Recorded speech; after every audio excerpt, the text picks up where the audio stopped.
오늘 함께 볼 말씀은 다니엘서 8장 15절에서 27절까지 말씀입니다. 우리 같이 한 절씩 교독하겠습니다. 나 다니엘이 이 환상을 보고 그 뜻을 알고자 할 때에 사람 모양 같은 것이 내 앞에 섰고 내가 들은즉 올레간 두 언덕 사이에서 사람의 목소리가 있어 외쳐 이르되 가브리엘아, 이 환상을 이 사람에게 깨닫게 하라 하더니 그가 내가 선 곳으로 나왔는데 그가 나올 때에 내가 두려워서 얼굴을 땅에 대고 엎드리매 그가 내게 이르되 인자야 깨달아 알라 이 환상은 정한 때 끝에 관한 것이니라. 그가 내게 말할 때에 내가 얼굴을 땅에 대고 엎드려 깊이 잠들매 그가 나를 어루만져서 일으켜 세우며 이르되 진노하시는 때가 마친 후에 될 일을 내가 내게 알게 하리니 이 환상은 정한 때 끝에 관한 것임이라. 내가 본 바 두 뿔 가진 순양은 곧 메대와 바사 왕들이요 털이 많은 순염소는 곧 헬라 왕이요 그의 두 눈 사이에 있는 큰 뿔은 곧 그 첫째 왕이요 이 뿔이 꺾이고 그 대신에 뿔이 나는즉 그 나라 가운데에서 내 나라가 일어나되 그의 권세가 못하리라. 이 네 나라 마지막 때에 반역자들이 가득할 즈음에 한 왕이 일어나리니 그 얼굴은 뻔뻔하며 속임수에 능하며 그 권세가 강한 것이나 자기의 힘으로 말미암은 것이 아니며 그가 장차 놀랍게 파괴의 행위를 하고 자의로 행하여 형통하며 강한 자들과 거룩한 백성을 멸하리라. 그가 꾀를 베풀어 제 손으로 속임수를 행하고 마음에 스스로 큰 체하며 또 평화로운 때에 많은 무리를 멸하며 또 스스로 서서 만왕의 왕을 대적할 것이나 그가 사람의 손으로 말미암지 아니하고 깨지리라. 이미 말하마 주야에 대한 환상은 확실하니 너는 그 환상을 간직하라. 이는 여러 날 후의 일입니다 하더라. 이에 나 다니엘이 지쳐서 여러 날 앓다가 일어나서 왕의 일을 보았느니라.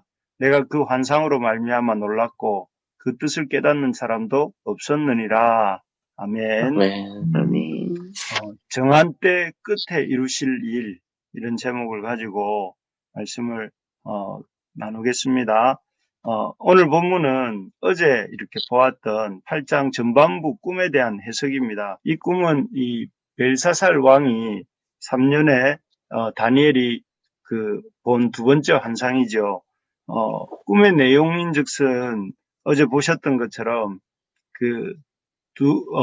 수양과 두 뿔 달린 수양과 또 그를 넘어뜨린 수렴소에 대한 얘기였습니다. 조금 더 구체적으로 보면 바벨론 제국을 이렇게 와서 무너뜨린 두 뿔 달린 수양은 메대와 바사 제국이었고 또 두 뿔 달린 순양을 다시 넘어뜨린 수렴소는 이 알렉산더의 그리스 제국, 알렉산더 제국이죠. 그리고 그 알렉산더의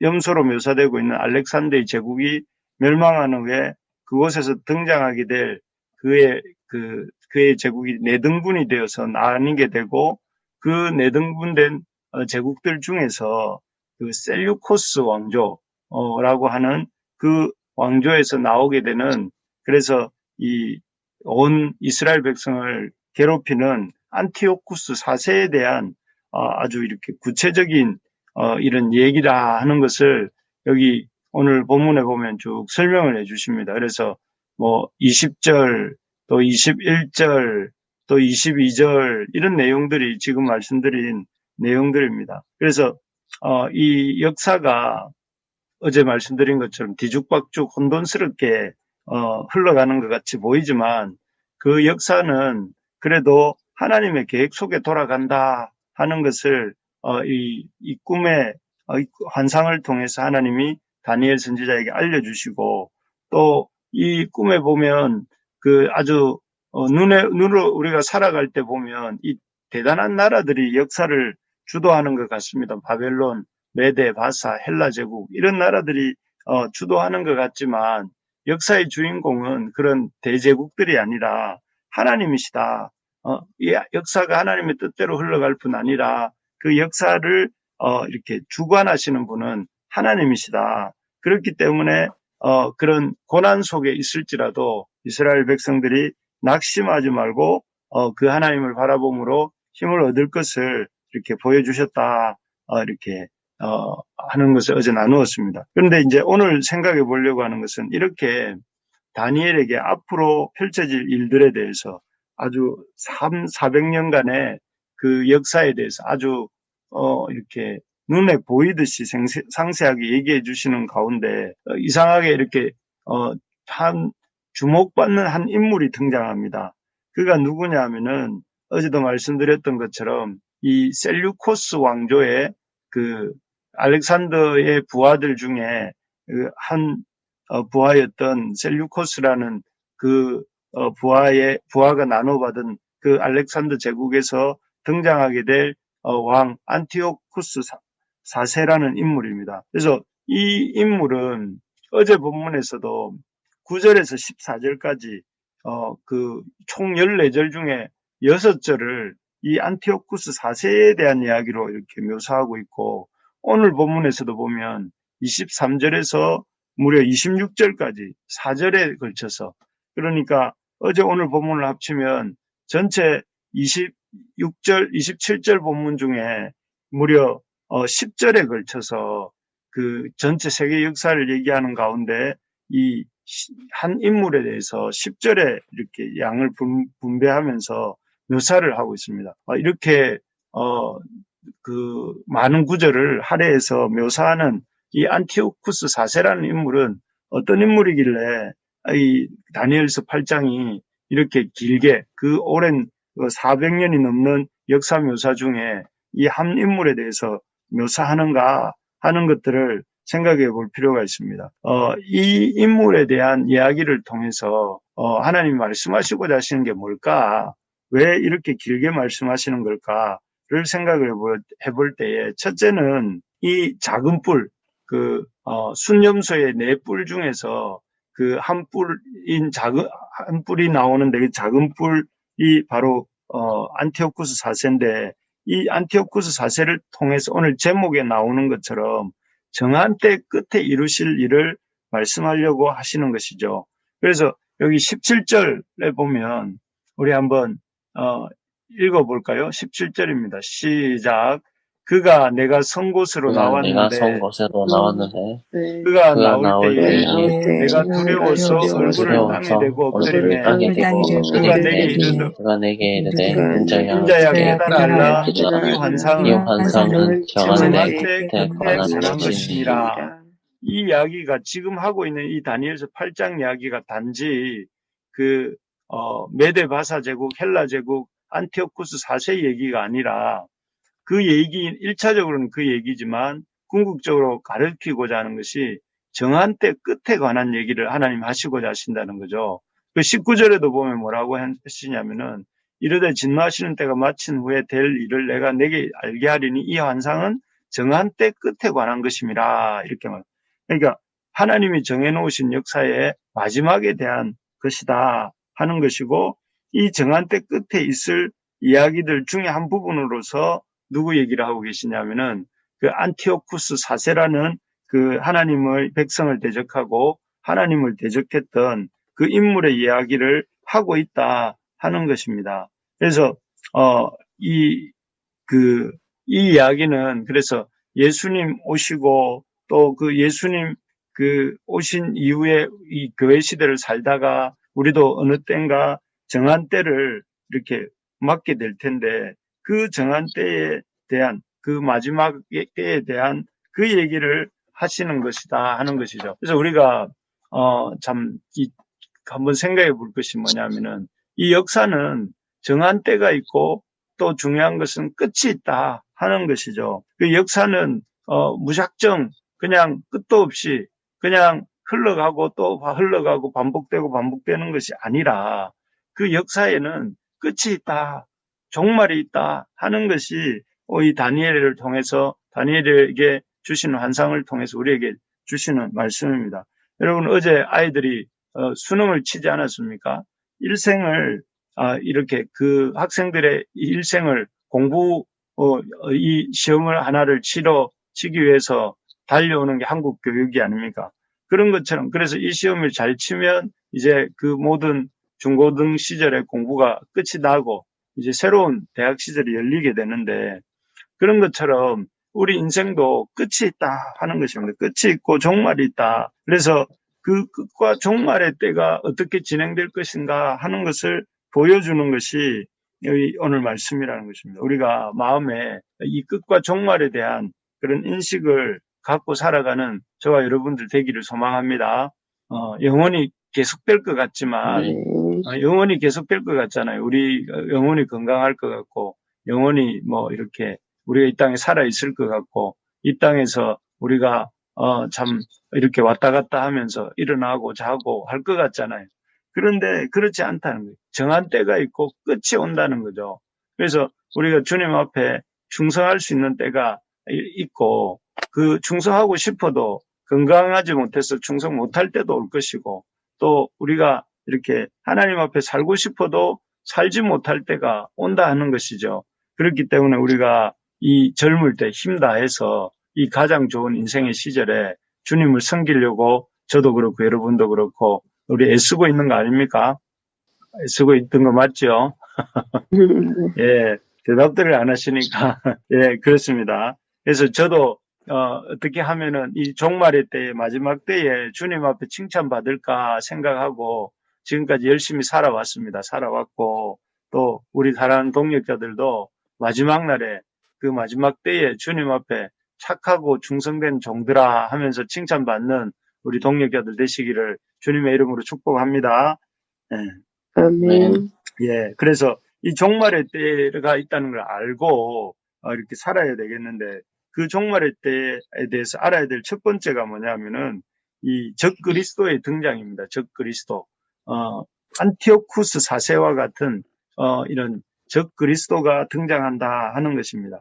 이 적그리스도는 어제 말씀 13절에 보면 하나님의 백성들을 무자비하게 짓밟았습니다. 이 사람은 안티오쿠스 4세라는 사람은 그 유대 백성들을 헬라화 시키는데 관심이 많았던 이렇게 사람입니다. 그래서 이 사람들은 하나님 여호와에게 제사 드리는 것을 금지했습니다. 그리고 누구에게 제사를 드리겠냐면은 이 제우스, 그 헬라의 신들 중에 제우스라고 하는 신이 있잖아요. 제우스를 숭배하도록 이렇게 강요했고 또 대제사장직을 인정하지 않았어요. 그리고 그래서 대제사장직을 경매에 붙여가지고 돈을 많이 내는 사람에게 이 대제사장을 시켜줬어요. 그리고 이스라엘 백성들이 안식일을 지키지 못하도록 했고 안식일을 지키지 못하도록 할 뿐 아니라 할례를 금지했습니다. 할례를 하는 사람들은 잡아서 죽였습니다. 그리고 이 제사를 드릴 때도 헌물로 이 어떤 그 양의 피를 드린 것이 아니라 돼지를 잡아서 부정한 짐승이라고 알려져 있던 돼지를 잡아서 제사를 지내게 했죠. 그리고 온갖 방법들을 그가 할 수 있는 동원할 수 있는 방법을 다 동원해서 이스라엘 백성이 하나님을 섬기지 못하도록 이 회방하고 핍박을 했습니다. 그렇게 함으로 인해서 이스라엘 백성들은 크나큰 고통을 당하게 되지요. 그래서 결국은 나중에 이스라엘 백성들이 봉기를 해서 마따디아라고 하는 선지자가 그의 아들들과 또 백성들과 함께 봉기를 해서 이 안티오쿠스 4세를 전쟁을 벌입니다. 전쟁을 벌이고 결국 이렇게 승리하게 되는데 어쨌든 그 승리 이전에 이스라엘 백성들의 어떤 신앙, 여호와를 믿는 신앙을 갖지 못하도록 또 유지하지 못하도록 해방하고 핍박했던 사람이 안티오쿠스 4세였습니다. 이처럼 우리 마지막 때, 종말의 때가 가까이 오면 어떤 일이 일어나느냐 하면은 하나님을 믿지 못하도록 여호와를 섬기지 못하도록 사람들이 그 하나님을 따라가지 못하도록 신앙을 회방하고 또 신방을 핍박하는 적그리스도가 등장하고 또 그런 적그리스도의 핍박이 있게 된다 하는 것입니다. 그래서 여호와를 지키지 못하게 주일에 예배드리지 못하게 하고 주일을 지키지 못하게 하고 또 주일날 주님의 방식대로 예배하지 못하게 하고 또 모여서 하나님을 예배하는 일을 이렇게 흔들어 놓는 일들이 있다는 것이죠. 그래서 예배가 흔들리면 나머지 다 흔들리는 거 아닙니까? 성전에 모이지 못하고 성전에서 예배드리지 못하는데 어떻게 이 이스라엘 백성들이 여호와 신앙을 유지할 수 있겠습니까? 마찬가지로 오늘날 우리에게도 이런 하나님 앞에 예배드리는 것을 상대화시키고 예배드리는 것을 할 수만 있으면 이렇게 모이지 못하게 하는 것이 이 사단의 방법인 것입니다. 이를 통해서 결국은 하나님은 이 예배라는 하나의 시금석을 통해서 그 사람의 믿음이 정말 제대로 있는 믿음인지 흔들리고 있는 믿음인지를 이렇게 중심을 보시고 또 연단하시는 것이죠. 그래서 오늘날 우리도 이렇게 주변을 보면 우리의 믿음을 주님을 향한 우리의 믿음을 흔들어 놓으려고 하는 이 적그리스도들이 많습니다. 밖으로는 그 참된 신앙의 도리를 이렇게 왜곡하고 변질시키려는 이단들이 있죠. 온갖 이단들이 조금만 잘못 걸음을 내디디면 이렇게 우리를 미혹게 하려고 하는 이단들이 득실득실합니다. 또 우리 믿음의 우리를 길 밖으로 이렇게 끌어내려고 하는 또 이렇게 세상의 세력들도 있습니다. 교회에 대한 아주 이렇게 부정적인 시각을 갖고 있는 그 사람들을 통해서 물론 우리 교회가 잘못하고 고쳐야 될 부분도 있습니다. 그렇지만 우리 교회가 잘못한 것보다 훨씬 더 과대하게 교회를 나쁘게 평가하고 또 그러면서 교회를 이렇게 점점 하나님 앞에서 이 교회의 영광을 눈에 가리게 만들고 교회의 영광을 보지 못하게 만들어서 사람들을 점점 교회로부터 멀어지게 만드는 이런 악한 이런 세상의 역사들도 있습니다. 그리고 또 할 수만 있으면 우리 세속주의적 사고들, 그래서 육신주의적 사고들, 이 땅에서 사는 게 최고야, 내 몸이 편한 게 최고야 하면서 예배드리는 거 편하게 드리려고 하는 이런 생각들도 있습니다. 그래서 이런 적그리스도, 주님을 대적하고 또 하나님의 백성으로 살지 못하도록 하는 이런 악한 세력들이 있다 하는 것을 알고 여러분 우리가 어떻게 살아야 되겠습니까? 흘러가는 대로 되는 대로 이렇게 살면 되겠습니까? 그렇게 살면 안 된다는 거예요. 이 적그리스도의 역사를 안다면 우리가 힘써서 적그리스도를 대적하는 하나님을 대적하는 이 적그리스도를 오히려 우리가 대적하고 우리가 힘써서 참된 신앙의 도리를 지키려고 이렇게 싸워야 된다는 것입니다. 그래서 그런 무서운 이런 영적 세력들과 이렇게 대충대충 사는 것이 아니라 마따디아라고 하는 제사장과 그의 아들들이 아직 안티오쿠스 4세를 대항하여서 봉기를 일으켰던 것처럼 우리도 적극적으로 믿음 생활을 하기 위해서 이렇게 봉기하고 어떻게 하든지 믿음 생활에 적극적으로 참여하려고 하면서 예배 드릴 일이 있으면 적극적으로 참석해서 예배 드리고 또 말씀 들을 기회가 있으면 열심히 기회를 만들어서 말씀을 읽고 또 기도할 시간이 있으면 적극적으로 기도하고 그래서 이 신앙생활에 적극성을 가져야 된다 하는 것이죠. 그래서 흘러가는 대로 내버려 두면 안 되고 적극성을 가지고 애를 쓸 때에 이런 마지막 때에 오게 될 대배교의 시대, 박해의 시대에 우리가 믿음을 지켜나갈 수 있는 것입니다. 바라는 것은 우리 교회가, 우리 성도들이 하나님의 말씀을 이렇게 배우고 또 가르치고 적극적으로 누군가에게 우리도 말씀을 배우고 가르칠 때에 오히려 우리의 신앙도 하나님이 지켜주실 줄로 믿습니다. 아멘. 그래서 저도 열심히 쫓아다니면서 말씀 배우기도 하고 가르치려고 애를 씁니다. 그래서 우리 성도님들 한 분 한 분에게 열심히 이렇게 말씀을 가르쳐 드려야 되겠다 하는 마음을 갖고 있듯이 바라는 것은 우리 성도들도 이렇게 말씀 가르치는 사람이 되기를 소망합니다. 그래서 여러분 이 갈릴리 바다가 있고 사해 바다가 있는데 사해 바다는 이 물을 받기만 하고 흘려보내지 않으니까 데드시가 되었지만 하나님 말씀을 받고 열심히 흘려보내는 사람은 갈릴리 바다처럼 생명력이 넘치는 그런 바다가 될 줄로 믿습니다. 두 번째로 보면 하나님, 이 첫째는 종말의 때에 적 그리스도가 등장한다는 것이고, 둘째는 그 종말의 시대에 이런 하나님 말씀을 깊이 간직하라 하는 것입니다. 26절입니다. 26절. 우리 같이 한번 읽어봅시다. 26절. 한번 읽겠습니다. 시작. 이미 말한 바 주야에 대한 환상은 확실하니 너는 너는 그 그 환상을 환상을 간직하라. 간직하라. 이는 이는 여러 날 후에 후에 일임이라 하더라. 아멘. 여기 보니까 환상을 뭐 하라고 하셔요? 환상이 확실하다. 너는 그 환상을 간직하라 이렇게 말씀하세요. 여러 날 후에 될 일이지만 이 환상을 잘 간직하라는 말은 비단 다니엘에게만 주신 말은 아니고 바로 우리에게 지금 이 말씀을 읽고 있는 우리에게 주시는 말씀입니다. 마지막 때에 일어날 일들을 네가 보았으니 그 환상을 잘 간직하라 라고 말을 합니다. 그래서 그 앞에 그 내용이 간직해야 될 내용이 나오는데 25절에 보면 이런 내용이 나옵니다. 그가 꾀를 베풀어 제 손으로 속임수를 행하고 마음에 스스로 큰 채하며 또 평화로운 때에 많은 무리를 멸하며 스스로 서서 만왕의 왕을 대적할 것이나 이게 뭐냐면은 아까 말씀드린 안티오쿠스 4세 즉 그리스도의 하는 일이죠. 그러나 그가 이게 중요한 구절은 다음인데 그가 사람의 손으로 말미암지 아니하고 깨질 것이다 하는 것이죠. 그래서 이 금은 동철로 만든 신상이 뜨이지 아니한 돌에 의해서 산산조각 깨어졌지 않습니까?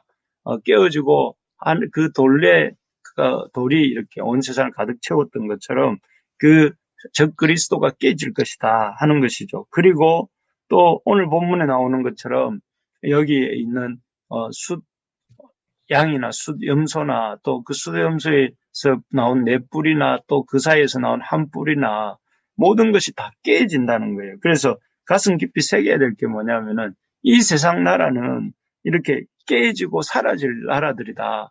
그리고 그 진짜는 뭐냐면은 이렇게 이 하나님의 나라가 영원하다 하는 것을 이 마음속에 간직하라. 그 환상을 간직하라 하는 것입니다.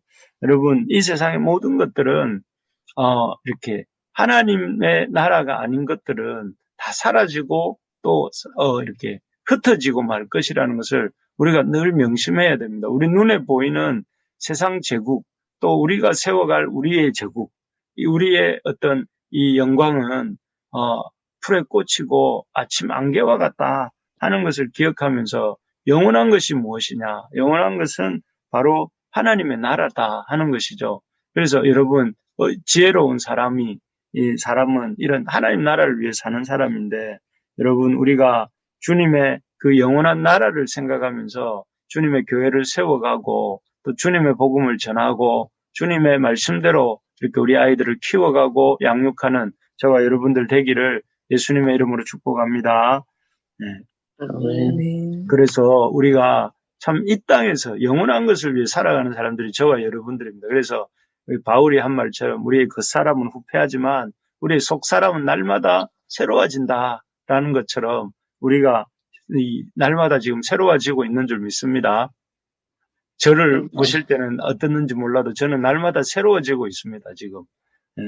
그리고 마지막입니다. 마지막으로 우리가 그러면서 이 환상을 간직하면서 해야 될 일이 이 주어진 일에 최선을 다해 감당하는 것입니다. 27절 한 번 더 읽어봅시다. 27절 시작. 이에 나 다니엘이 지쳐서 여러 날 앓다가 일어나서 왕의 일을 보았느니라. 여기까지만 내가 읽을까요? 주 환상으로 말미암아 놀랐고 그 뜻을 깨닫는 사람도 없었느니라. 여기에 보니까 뭐라고 했냐면 다니엘이 지쳐서 앓다가 일어나서 왕의 일을 보았다라고 나옵니다. 이 대단한 환상을 본 다니엘이 그 환상에 이렇게 푹 빠져서 환상 가운데 살고 있는 것이 아니라 환상에서 깨어나서 자기에게 맡긴 왕의 일을 한다 하는 것을 볼 수가 있습니다. 여기에 보면 우리가 환상을 받은 자로서의 삶이 어떠해야 하는가 하는 것들을 생각하게 하는데 우리에게 주어진 일, 그렇다고 해서 그러면 종말에 있을 때의 일을 이렇게 보았다고 해서 안다고 해서 우리가 그러면 종말을 운운하면서 데살로니가 교회에 있었던 그 어떤 사람들처럼 일도 하지 않고 게으르게 살면 되느냐. 그게 아니라 그 종말의 때를 보았기 때문에 그 종말의 때를 준비하면서 또 종말의 때를 경고하면서 종말의 때를 또 이렇게 기다리면서 더 성실하게 더 주어진 일을 최선을 다하면서 나에게 맡겨진 일들을 하면서 열심히 해야 된다 하는 것입니다. 그래서 더 열심히 우리가 아이들을 키우고 더 열심히 우리가 열심히 일하고 또 더 열심히 주님 맡기신 사역을 감당하다가 그래서 주님의 마지막 때에 기쁘게 이렇게 주님 맞이하는 저와 여러분들 될 수 있기를 소망합니다.